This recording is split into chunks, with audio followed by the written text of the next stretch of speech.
السلام علیکم عزیز طالبات۔ کل ہم نے اپنی بات کا اختتام 3 جون کے منصوبے کے حوالے سے کیا تھا کہ لارڈ ماؤنٹ بیٹن نے تقسیم ہند کا منصوبہ آل انڈیا ریڈیو سے پیش کیا، جس کو ہم عام طور پر 3 جون کے منصوبے کے نام سے یاد کرتے ہیں۔ آج ہم اس کے اہم نکات کا جائزہ لیں گے۔ یہ بات تو واضح ہوگی کہ ہندوستان کو تقسیم ہونا تھا۔ تقسیم ہند کا منصوبہ 2 آزاد ریاستوں میں، ان کے درمیان ان میں جو صوبے تھے ان کے بارے میں وضاحت کی گئی، اور اس کے علاوہ شاہی ریاستوں کے بارے میں لائحہ عمل طے کیا گیا تھا۔ اس میں غیر مسلم اکثریتی علاقے جن سے ہیں وہ ہندوستان میں شامل کیے گئے، جس میں یو پی، سی پی، آسام، مدراس، بمبے، بہار اور اڑیسہ کا صوبہ تھا۔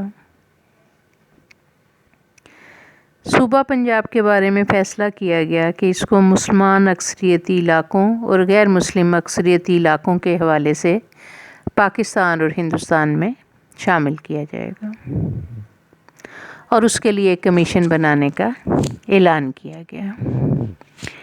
یہی صورتحال صوبہ بنگال کے حوالے میں تھی کہ مسلم اکثریتی علاقے جو کہ مشرقی بنگال میں تھے پاکستان میں، اور غیر مسلم علاقے جو کہ مغربی بنگال بنتا تھا وہ ہندوستان میں شامل کیا جائے گا۔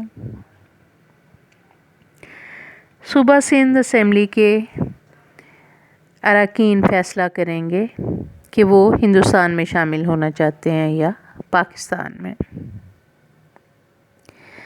اگرچہ کہ 1935 میں بلوچستان کو صوبائی درجہ حاصل ہو چکا تھا، لیکن ابھی مکمل صوبائی درجہ ملا نہیں تھا۔ طے پایا کہ وہاں شاہی جرگہ اور کوئٹہ میونسپلٹی کے اراکین سے رائے لی جائے گی اور اس بات کا فیصلہ کیا جائے گا۔ آسام کا ایک ضلع سلہٹ جو کہ مسلمان اکثریت کا علاقہ تھا، ادھر کے عوام نے فیصلہ کرنا تھا۔ فیصلہ ریفرنڈم کے ذریعے ہونا تھا کہ وہ پاکستان میں شامل ہوگا یا ہندوستان میں۔ آج کا صوبہ خیبر پختونخوا، اس کے بارے میں فیصلہ بھی ریفرنڈم کے ذریعے ہی کیا جانا تھا کہ وہ پاکستان یا ہندوستان میں سے کس کا حصہ بنے گا۔ باقی رہ گئیں ریاستیں، وہ ریاستیں جو شاہی ریاستیں تھیں، جن کی تعداد 600 سے اوپر تھی، جہاں نواب اور راجے حکومت کرتے تھے اور داخلی طور پر با اختیار تھے۔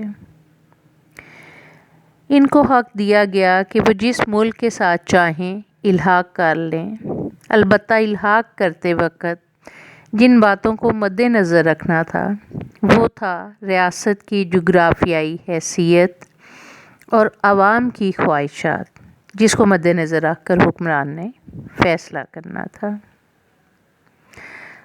اب ہم دیکھتے ہیں کہ 3 جون کے منصوبے کے مطابق تقسیم کا عمل کیسا رہا۔ صوبہ پنجاب اور صوبہ بنگال، جس کے لیے باؤنڈری کمیشن بنایا جانا تھا، باؤنڈری کمیشن بنائے گئے اور اس کا ایک ہیڈ مقرر کیا گیا جس نے فیصلہ دیا، جس کی تفصیل ہم آگے دیکھتے ہیں۔ صوبہ سندھ اسمبلی کے اراکین نے پاکستان کے حق میں فیصلہ دے دیا۔ سلہٹ میں ریفرنڈم ہوا، عوام نے پاکستان کے حق میں فیصلہ دے دیا اور ضلع سلہٹ کو مشرقی پاکستان کے ساتھ ملحق کر دیا گیا۔ صوبہ خیبر پختونخوا کے عوام نے بھی ریفرنڈم کے ذریعے پاکستان کے حق میں رائے دے دی۔ بلوچستان میں شاہی جرگہ اور کوئٹہ میونسپلٹی کے ارکان نے بھی پاکستان کے حق میں رائے دے دی، لہٰذا یہ علاقے جو سے ہیں وہ پاکستان میں شامل ہو گئے۔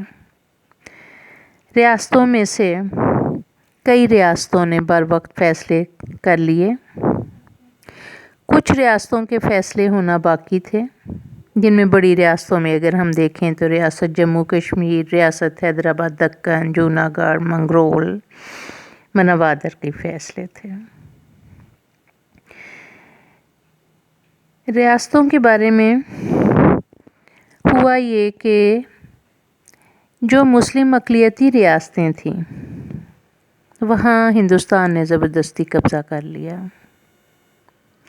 ریاست جموں کشمیر جہاں مسلمان آبادی تھی، مسلمان آبادی زیادہ تھی لیکن حکمران نان مسلم تھا، وہ آج تک پاکستان اور ہندوستان کے لیے فساد کی جڑ بنا ہوا ہے۔ اس کا فیصلہ ہونا باقی تھا، جو آج اتنے سال گزرنے کے بعد بھی مکمل طور پہ واضح صورت میں سامنے نہیں آیا۔ انشاءاللہ کل ہم پھر ریڈ کلف کے فیصلے کے بارے میں یا باؤنڈری کمیشن کے حوالے سے بات کریں گے اور اپنے اس بات کو مکمل کریں گے۔ اللہ حافظ۔